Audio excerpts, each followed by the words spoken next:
we live on a sphere? No, we live inside a sphere.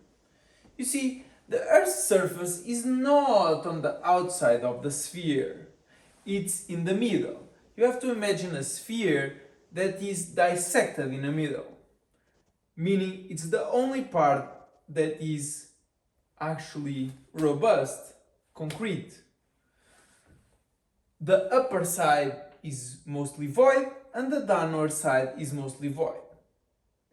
So what we perceive as the surface is actually the middle dissection.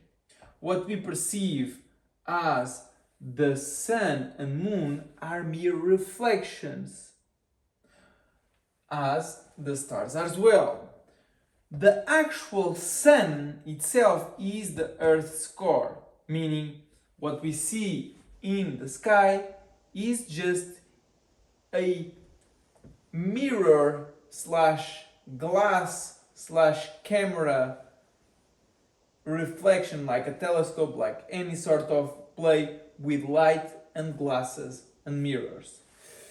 So there you go. You've been wondering, do you live on a sphere or not? You don't, you live in a sphere. And yeah, the Earth's surface is still flat. So now you know.